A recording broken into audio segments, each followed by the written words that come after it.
hoy para esta conferencia de prensa en donde se dará a conocer el reporte de la auditoría del Sistema de Información Epidemiológica de la epidemia COVID-19 y para el efecto nos acompañan la señora Ministra de Salud Pública y Asistencia Social, la doctora Amelia Flores, y el señor director de la Comisión Presidencial para la Atención de la Emergencia del COVID-19, el doctor Edwin Asturias. Así que vamos a iniciar con esta conferencia de prensa.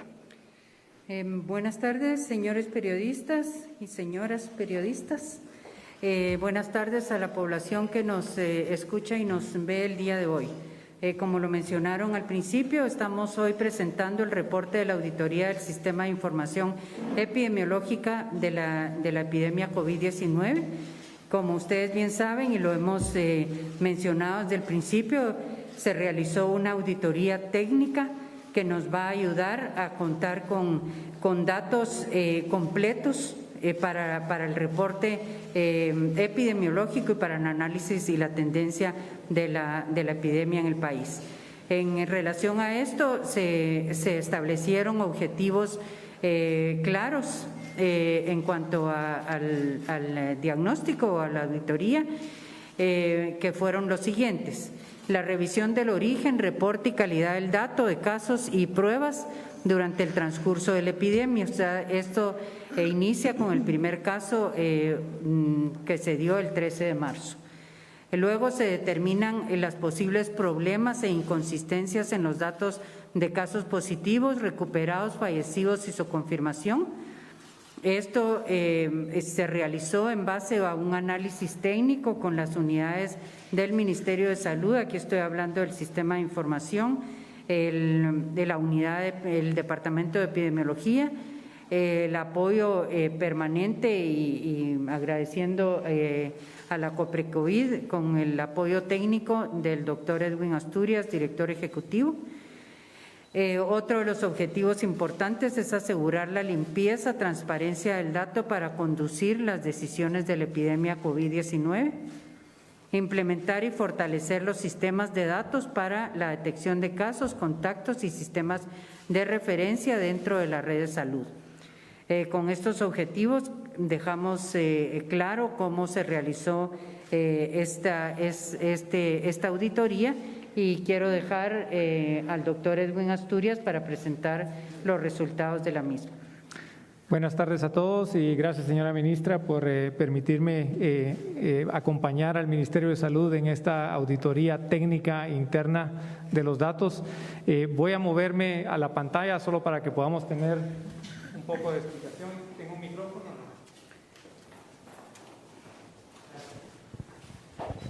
Gracias.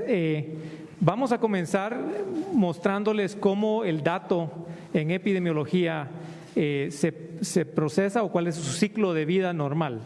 Normalmente cuando una persona viene con síntomas de enfermedad de COVID, se le toma una muestra, como ustedes saben, y se hace un llenado de una ficha epidemiológica. La ficha epidemiológica contiene todos los datos de esta persona y contiene además los factores de riesgo y todo lo que debemos saber.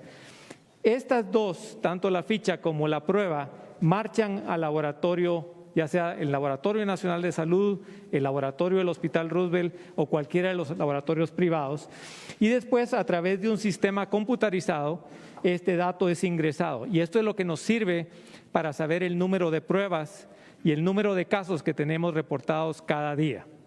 Al mismo tiempo, hay información que recolectamos en términos de los pacientes hospitalizados y de los pacientes fallecidos, tanto de los hospitales como de las áreas de salud. Y esa información, de nuevo, fluye para poder tener los datos de fallecidos que tenemos todos los días. En los primeros hallazgos o evaluación que hicimos del sistema, encontramos que para ahora hemos hecho alrededor de 64.500 pruebas de laboratorio y de estas casi el 50% han sido negativas. Pero tenemos también un grupo de alrededor de 12.000 pruebas que cuando el personal de salud llenaba la forma en el sistema de información, lo ponía como pendiente de resultado. A pesar de eso, después descubrimos en el análisis técnico que por lo menos 1.257 de esas pruebas eran positivas y que habían 4.128 negativos. O sea que realmente, a pesar de que aparecían como que estaban pendientes de resultado, ya el resultado había sido reportado correctamente al sistema. Siguiente, por favor. Esto es lo que ha causado un poco más de noticia el día de hoy, porque esto era parte del reporte preliminar de la COPRECOVID al Congreso de la República. Y quiero hacer muy claro de que este era un reporte preliminar que estaba esperando la finalización de la auditoría que hoy les estamos presentando.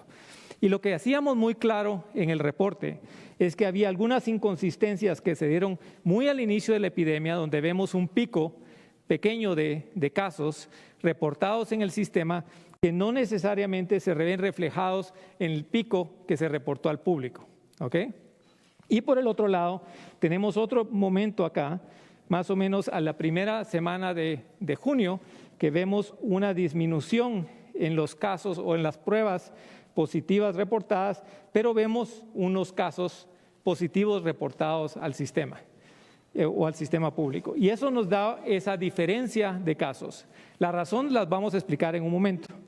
Lo que tienen que saber es de que ahorita ya hay una corrección importante de esto. Hemos logrado, por ejemplo, que los laboratorios privados que hace una semana tenían casi 8,000 pruebas que no habían reportado al sistema, hoy por hoy han ingresado 9,000 pruebas, o sea que creemos que están ya casi al 100% del reporte de lo que ellos estaban pendientes de reportar.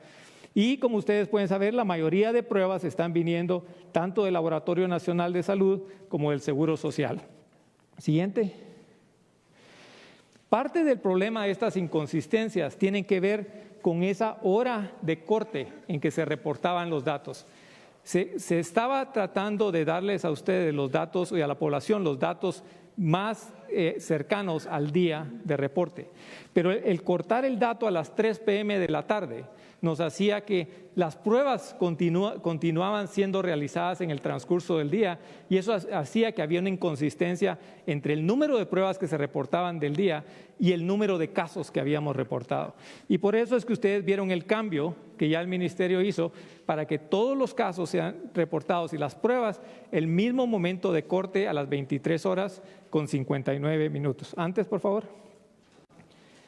Y es importante saber que esos picos y valles que vemos que no se reportaron como tal, obedecían a en algunos momentos también a una caída, por ejemplo, en el número de pruebas que el laboratorio pudo hacer y que de alguna manera fueron corregidas después.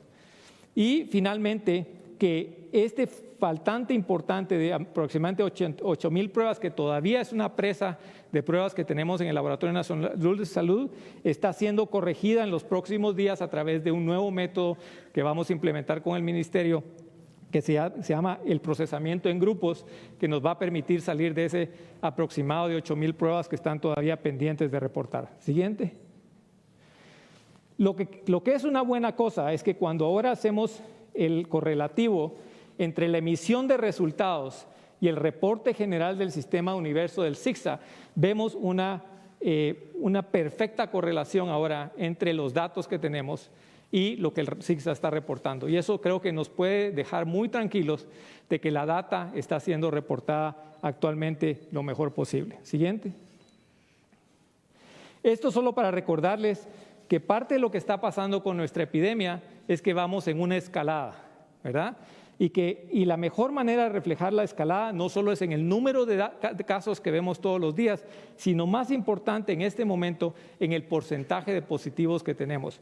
Y hoy por hoy estamos manteniendo porcentaje de positivos alrededor del 40%, que nos dice que hay una gran cantidad de contagio en la población. Siguiente.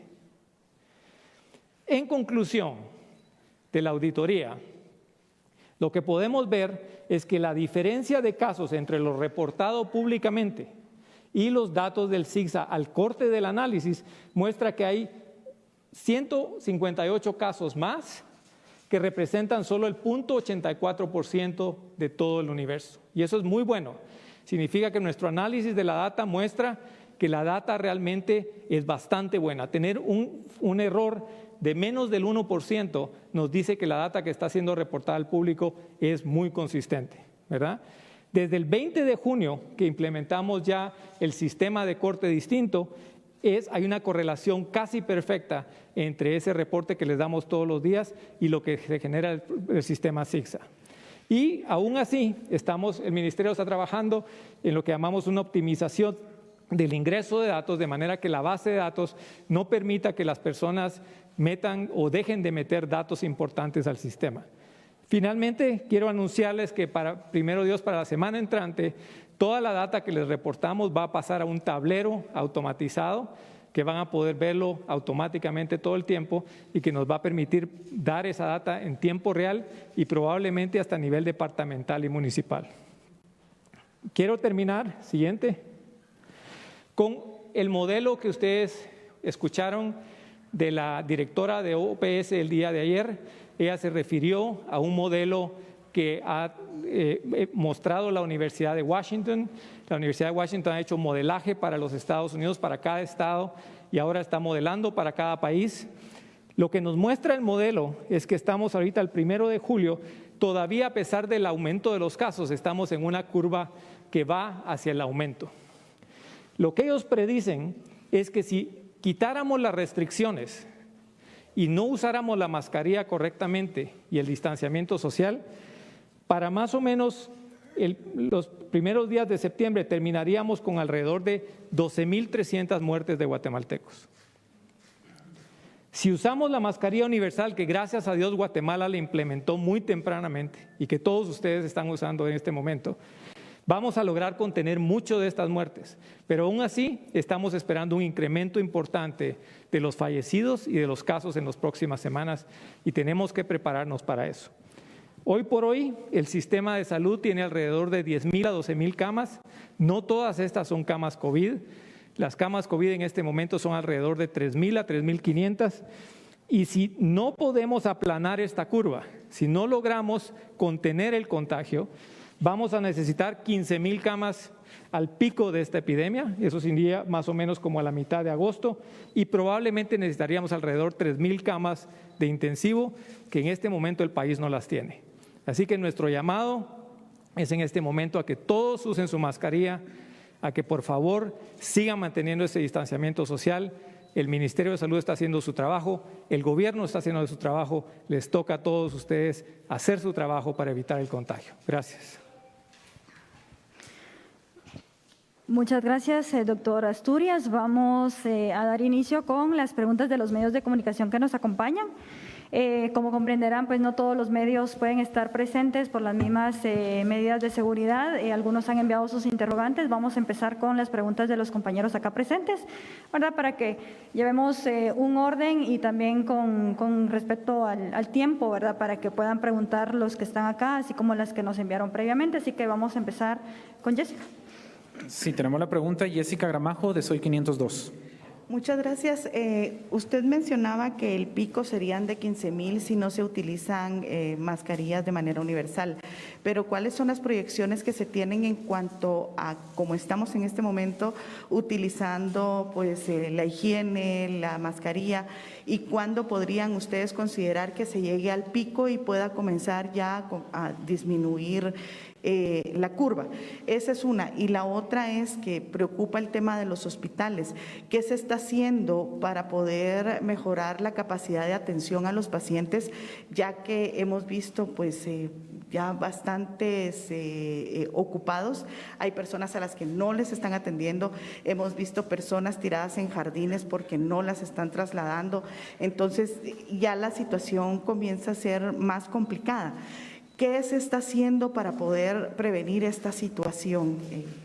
Voy a dejar a la señora ministra contestar la segunda pregunta. De mi parte, estos modelos nos ayudan mucho a prepararnos y de nuevo anticipan que el pico pudiera ocurrir en agosto, pero de nuevo tenemos que recordar que Guatemala realmente no es una, que hay diferentes partes de Guatemala que van a ver la epidemia de diferente manera. En este momento estamos en uno de los niveles de contagio más altos en la región central urbana, pero nuestra predicción es que en los próximos 3 o 4 semanas vamos a estar viendo más casos en el área rural y probablemente a eso se debe ese aumento que predice el modelo que vamos a tener en las próximas semanas.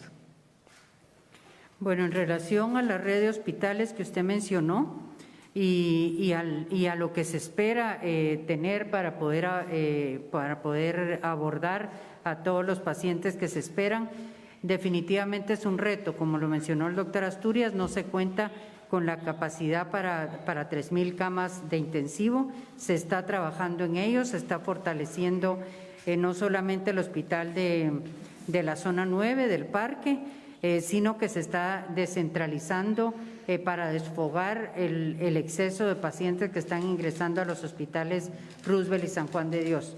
Para eso se está fortaleciendo con el Hospital de Infectología Pediátrica, el Hospital San Vicente, se está en revisión para el Hospital de Traumatología FONAN, entre otros. Con el Hospital de la Antigua tenemos un proyecto a iniciativa de la dirección del hospital en cuanto a aumentar el número de camas para atención de pacientes COVID y referir el otro tipo de pacientes para otro de los hospitales que tengan mayor capacidad para atender la rutina. Tenemos los recursos necesarios para poder equipar diferentes hospitales. Están en construcción varios hospitales para la emergencia que se pretende que continúen después de la epidemia trabajando dentro de la red. Y se está por trabajar el hospital de Amatitlán, que es una gran necesidad para poder desfogar la afluencia de pacientes en la urbe, ¿verdad? ¿Cuántas camas más darían estas reformas que se están haciendo? En estos hospitales que no son de gran complejidad y son hospitales pequeños, se piensa que podríamos tener ahorita para poder trabajar para el desfogue del Hospital Roosevelt principalmente, un aproximado de 400 camas en estos hospitales pequeños, pero se está por abrir un nuevo módulo en el Parque La Industria que va a tener muchísimo más camas. Estamos también trabajando en la contratación de recurso humano, que como ustedes saben no es fácil. No estamos llenos en el país de recurso humano especializado, personal médico y paramédico. Sin embargo, se están creando las condiciones también para poder contratar médicos que recién han salido y que puedan recibir una capacitación para el abordaje de pacientes moderados y leves. Y tal vez para agregar, tanto el Ministerio de Salud como el presidente han sido muy claros que la estrategia que también nos va a ayudar a tal vez no necesitar tantas camas es que tengamos un modelo de atención primaria fortalecido. Y el trabajo que se está realizando ya a nivel de fortalecer ese sistema de atención primaria, el presidente le quiere dedicar toda su energía no solo a los hospitales, sino que también a ese modelo de atención primaria. Y hoy vieron ustedes por primera vez ese trabajo local con la Municipalidad de Guatemala de crear estos centros de atención que sean importantes para la población y evitar así que la gente nos llegue a los hospitales cuando puede ser manejada en su casa. Jennifer. Ahora tendremos la pregunta de Jennifer Marroquín de AGN. Sí, en el caso del doctor Asturias, ¿sí nos podría ampliar un poco el tema del tablero que se va a implementar la próxima semana y cómo se ha capacitado al sistema de salud privado, que es el que ha tenido, digamos, algunas desavenencias en el traslado de información para que ellos puedan incorporar esta información de forma oportuna? Y en el caso también de las pruebas de antígenos, usted mencionaba hoy por la mañana, así el comentario de que debía hacerse un control para que las personas, digamos, no fueran engañadas por sector privado, que pudieran, pues, entre la sensación de inseguridad de la enfermedad, pudieran ir a pagar pruebas que no son adecuadas o no están certificadas. Y en el caso de la ministra, si pudiera ampliarme el dato de cómo se va a hacer el traslado de algún personal o de alguna modificación que se iba a hacer para poder fortalecer las unidades de laboratorios para el procesamiento de las pruebas, que se había tenido algunos atrasos en el Laboratorio Nacional, pero que ustedes ya habían establecido la estrategia para poder hacer más eficiente este sistema. Y si gustas, por favor. Yo creo que primero que todo decirles que los laboratorios privados se han sumado a tratar de trabajar con el Ministerio de Salud en el diagnóstico de pacientes. y nos agrada mucho. Muchos de los laboratorios privados son muy responsables en lo que hacen. De hecho, el que ellos hayan rápidamente, en cuestión de 5 días, bajo la rectoría del ministerio, casi entrado el 90% de las pruebas que tenían rezagadas, nos dice del compromiso que ellos tienen para con la rectoría del ministerio y para ayudar en esta pandemia. Lo que necesitamos es que cada laboratorio privado que esté sumándose a esta importante labor de diagnosticar pacientes COVID esté previamente autorizado por el Ministerio de Salud adecuadamente, de manera que la población sienta confianza que cuando llega a hacerse esa prueba es en un lugar que el ministerio ha autorizado para hacerlo. Y yo creo que ellos están en la mejor disposición de hacerlo con nosotros. Ellos, para esa autorización, van a necesitar hacer un curso pequeño de entrenamiento para poder usar el sistema de información gerencial en salud y poder reportar apropiadamente los casos que ellos tienen que reportar al sistema. Gracias. En relación a la descentralización de las pruebas, como ustedes ya conocen, el Laboratorio Nacional se vio desbordado de muestras porque se había centralizado todo el procesamiento aquí y también teníamos debilidad en el recurso humano en cuanto a la cantidad de personas activas, técnicas y profesionales ahí. Se trabajó con las universidades, una coordinación especialmente con la Universidad de San Carlos, que nos está apoyando con el Laboratorio de Ciencias Químicas y Farmacia y el Laboratorio de Veterinaria, quienes nos están procesando un número de muestras diarias para poder salir adelante, y tenemos también ya descentralizado en algunos hospitales a nivel departamental la realización de las pruebas. Sergio. ¿Con Sergio? Sí, tenemos la pregunta de Sergio Osegueda de Canal Antigua. Muchísimas gracias. Primero, en el tema de ejecución, se ha hablado mucho de la baja ejecución precisamente para la compra de insumos y el equipamiento de los hospitales. ¿Ya se tiene un plan de cómo hacer, se tienen los recursos y qué se va a adquirir primero y cómo se va a cumplir con los pagos que se tienen que realizar, sobre todo en el caso de los médicos, en este sentido? Y dos, desde el pasado fin de semana se ha visto que los cementerios empiezan a golparse con cantidad de personas que obviamente van con el hecho de enterrar a sus familiares que han muerto por COVID. ¿Cuántos espacios hay en los cementerios nacionales para poder realizar esta situación y si los cementerios nacionales se van a dar abasto para contener esta emergencia en el caso de las personas fallecidas? Sí, definitivamente, bueno, la dirección o los cementerios a nivel de la capital están bajo la reglamentación del Ministerio de Salud, los cementerios generales del General, la Verbena y algunos de la zona 18, son 3 o 4 cementerios. Aquí se cuenta con una reglamentación no solamente hay un protocolo específico para cementerios, para el enterramiento de estos cadáveres, y también dentro del ministerio se cuenta con un reglamento que nos hace que no todas las personas que están enterradas en los cementerios nacionales tengan una perpetuidad si no tienen un panteón propio. Aquí tienen un récord de 5 o 10 años o menos si no se paga, y esto nos hace que tengamos nichos disponibles para poder sepultar a las personas que están llegando. Se está trabajando en eso para poder contar con la mayor parte de nichos adecuados para estas personas, tanto a nivel de la capital como en las municipalidades a nivel local. ¿Cuál era el anterior? La baja ejecución.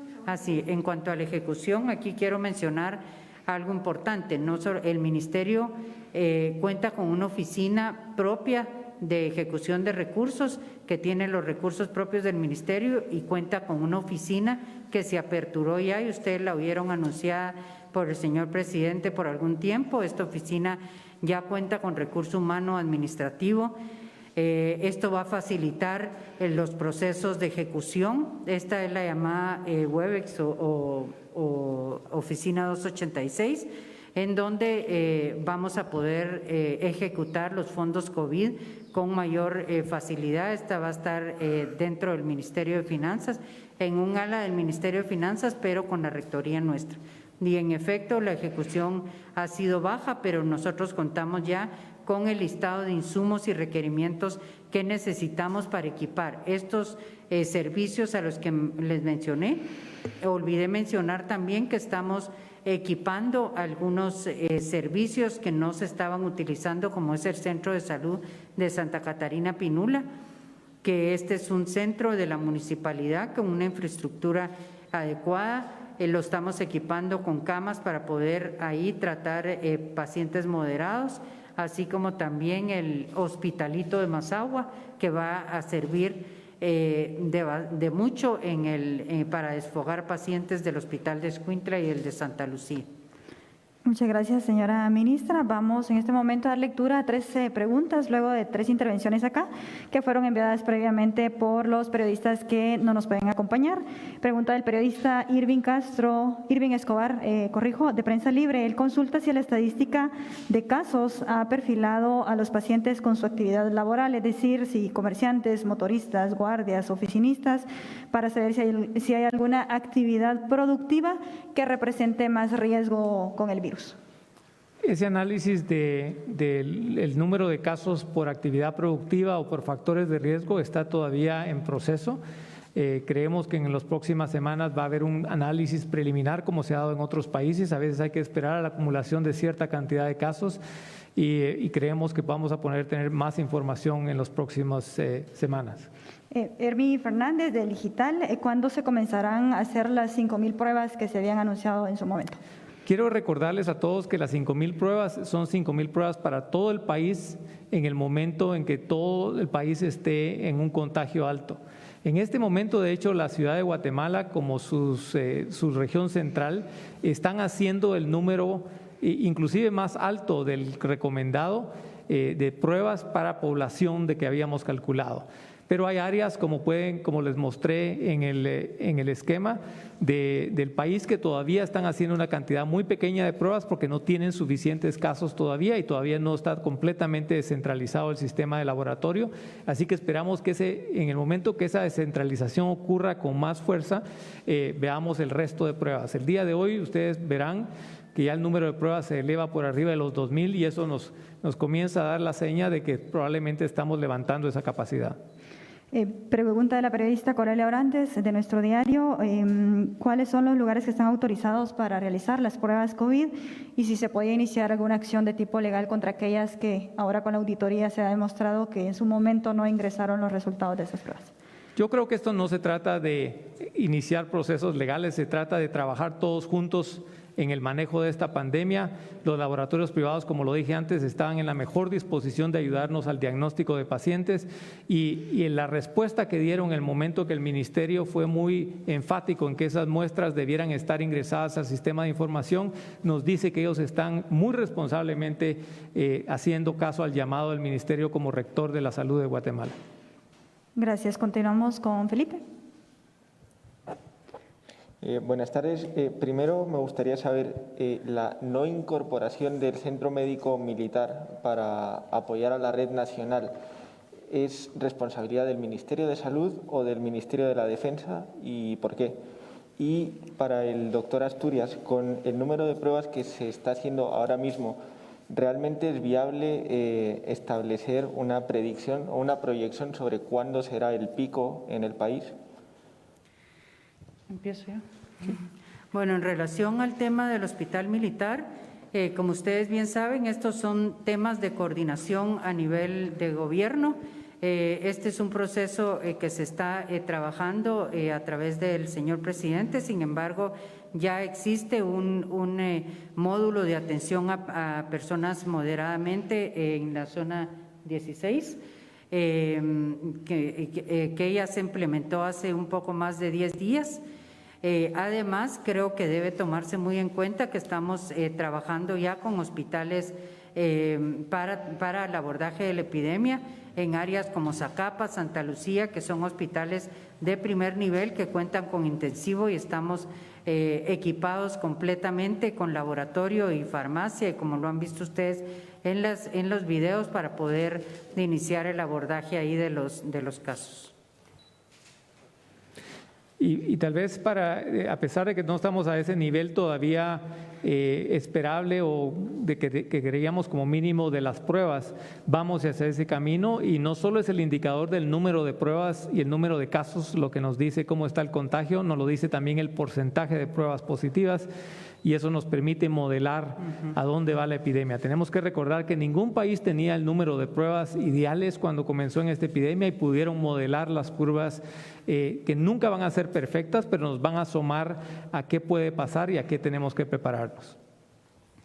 Ok, gracias. Perdón, ministra, es que no me quedó claro si es responsabilidad del Ministerio de Salud o del Ministerio de la Defensa. De ninguno de los dos. Estas son actividades o decisiones del señor presidente y coordinado con ambos ministerios. Por favor. Tenemos la pregunta de Pablo Marroquín de tvq.tv. Muy buenas tardes, ministra, comisionado. Pues tengo algunas preguntas. Con la proyección que se tiene para agosto, ¿esto retrasaría la idea de iniciar la fase 0 de la reactivación o se tiene un nuevo replanteamiento para la misma? La otra es, ¿por qué esperar a que se llegue a un número alto de contagios en el país para incrementar la cantidad de pruebas y no ahora que se puede tener un mejor control de las mismas? Y por último, pues, si nos pudieran comentar a qué se debió ampliar un poquito más a qué se debió este desfase de las pruebas y pues si habrán implicaciones legales contra las personas que se tiene conocimiento que la realizaron. Déjeme contestarle su última pregunta primero.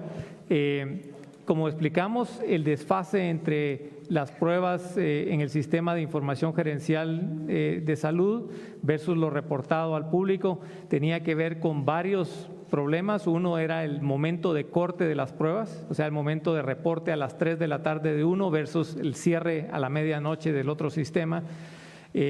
Segundo, es claro de que dentro de todo sistema de información hay error humano y creemos que mucho de lo que ocurrió fue momentos de desfase entre la comunicación de diferentes entes dentro del ministerio que debían tener claro cómo reportar. Y creemos que ninguna de estas, no hay evidencia para nosotros de que ninguna de estas fue un episodio doloso, o sea, que alguien lo hizo por intención, sino que probablemente se debió a ese desfase de comunicación que había en algunos momentos entre unas dependencias del ministerio con otras para reportar los casos correctos.